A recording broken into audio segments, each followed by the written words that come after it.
আমরা আসলে গত 1 মাস ধরে আপনারা হয়তোবা জানেন যে আমরা গত 1 মাস ধরে একটা যৌক্তিক সময়ের জন্য দাবি করে আসছি।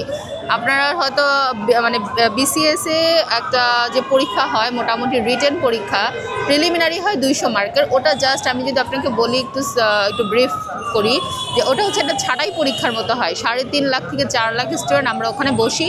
জাস্ট ওনারা যেহেতু আমাদের বাংলাদেশে বেকারত্ব সমস্যা আমাদের অনেক বেকার আছে, তো দেখা যায় সবাই 3.5 লাখ থেকে 4 লাখ ওই পরীক্ষাতে আমরা বসা হয়। তখন ওখান থেকে জাস্ট বাছাই করে 10,000 নেওয়া হয়। আপনি একটু মানে ইমাজিন করেন 3.5 লাখ থেকে 10,000 তারা ছাঁটাই করে তার রিটেনে আমাদেরকে বসায়। রিটেন থেকে ওখান থেকে আবার ছাঁটাই হয়ে ভাইভাতে আসে। তো ওই রিটেনের যে প্রসেসটা ওখানে 1100 মার্কে একটা রিটেন পরীক্ষা দিয়ে আমাদের মানে পাশ করে আসতে হয়। এখন দেখা যাচ্ছে যে অন্য বিসিএসগুলো যদি আমি বলি আপনাকে 35 বিসিএস থেকে মূলত বিসিএস সিলেবাসটা চেঞ্জ করা হয়েছে। ওখানে আগে রিটেন ছিল 500 মার্কের, কিন্তু পরবর্তীতে 35 বিসিএস থেকে ওই রিটেনটা মানে সিলেবাসটা করা হয় 1100 মার্কের।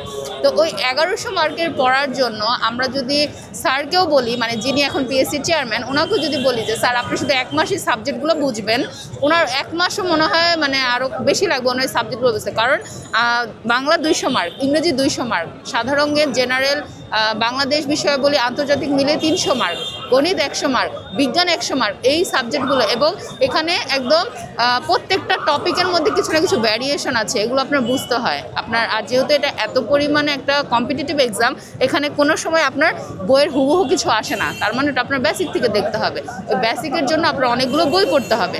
তো এইগুলো প্রসেসের মধ্যে এখন আমি যদি আপনাকে বলি 35 বিসিএসসি মোটামুটি 6 থেকে 8 মাস সময় মানে ন্যূনতম সব ব্যাচই পেয়েছে।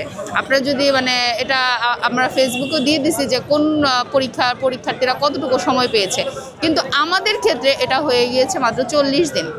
মানে যেখানে অন্য ব্যাচটা পাচ্ছে যে 180 দিন 240 দিনের মতো, সেটা আমরা পাচ্ছি 40 দিন, শুধু 40 দিন।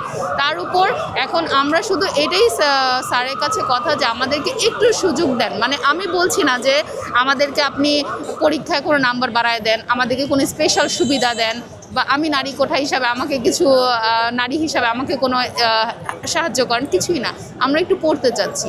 আর আমাদের যে দাবিটা, এটার জন্য কোনো বাজেট পাস করতে হবে না, সরকারি কোনো অর্থ খরচ হবে না, কোনো অধ্যাদেশ জারি করতে হবে না, কিছুই না। শুধু পিএসসি একটা সংবিধান, সে হচ্ছে একটা স্বায়ত্তশাসিত প্রতিষ্ঠান, সে একটু সময়টা আমাদেরকে বাড়িয়ে দিলেই কিন্তু বিষয়টা হয়ে যায়। জাস্ট একটা সিম্পল একটা 1 মিনিটের কাজ, কিন্তু উনি এটাকে 1টা মাস ধরে উনি আমাদেরকে রাস্তায় বসায় রাখছে। তো আমি আসলে এটাই আমাদের কথা ছিল যে আমরা একটু সময় চাচ্ছি, আমাদের দাবি এটাই। আমরা কোনো বেতন চাচ্ছি না, আমরা প্রমোশন চাচ্ছি না, আমরা কিছুই চাচ্ছি না, আমাদেরকে একটু সময় চাচ্ছি। আমরা রাজনীতি করব না, আমরা এই বিসিএস দিয়ে আমরা দেশের সেবায়, নাগরিকদের সেবায় নিয়োজিত হতে চাই। কিন্তু আমাদের সাথে কি করা হচ্ছে, আমরা ভোগান্তি করতেছি। আমার লিটারালি আমি যদি বলি আমার খারাপ লাগে যখন রাস্তার মধ্যে আমরা এভাবে বসে থেকে ব্লকেট করি, অন্য মানুষদের ভোগান্তি হয়। আমরা যেখানে জনগণের সেবার জন্য যেতে যাচ্ছি আমরা ভোগান্তি করতেছি, কারণ আমাদের রাষ্ট্র আমাদের সাথে, নাগরিকের সাথে সে আমাদের সাথে অন্যায্য করছে। তো আমরা এখানে এগুলো কিছুই করতে চাই না। আমি টাঙ্গাইল থেকে এসেছি, আমি আমার টেবিলে বসতে চাই, আমার এখন রাস্তায় বসার সময় না, কিন্তু আমি আমার অধিকারের জন্য এখন আমি আমার রাস্তায় বসে আছি। এই যে আমি যদি আপনাকে একটা কথা বলি যে দেখেন, নারী কোঠা ছিল আমাদের একটা 10% বিসিএসে নারী কোঠা ছিল, প্রাইমারিতে 60% নারী কোঠা আছে।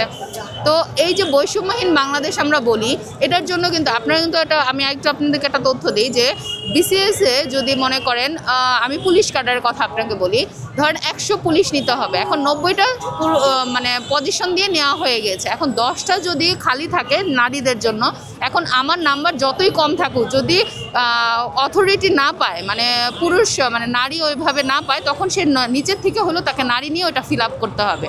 তো দেখেন, আমাকে কিন্তু রাষ্ট্র কিন্তু একটা মোটামুটি ভালো আমাকে একটা সুবিধা দিয়েছিল, কিন্তু আমি কিন্তু ওই সুবিধাটুকুও বাদ দিয়ে দিয়েছি একটা বৈষম্যহীন বাংলাদেশ গড়ার জন্য। কিন্তু আজকে আমি কি পেলাম, আমাকে রাস্তায় এসে বসে থাকতে হচ্ছে। তো আমি পিএসসির চেয়ারম্যান, উনি আমার অভিভাবক, আমি ঢাকা ইউনিভার্সিটির স্টুডেন্ট, উনি আমাদের ইউনিভার্সিটির টিচার। আমি আমার টিচারের কাছে, আমি আমার শিক্ষকের কাছে এটাই অনুরোধ করছি যে আপনি আমাদেরকে টেবিলে বসার সুযোগ করে দিন। আমরা এভাবে ভোগান্তি করতে চাই না, আমরা স্টুডেন্ট মানুষ, আমরা কোনো মবও করছি না, আমরা রাজনীতি করছি না, আমরা এগুলো কিছুই পারি না, আমরা শুধু একটু পড়তেই পারি, আমাদেরকে সে পড়ার সুযোগটাও করে দিন।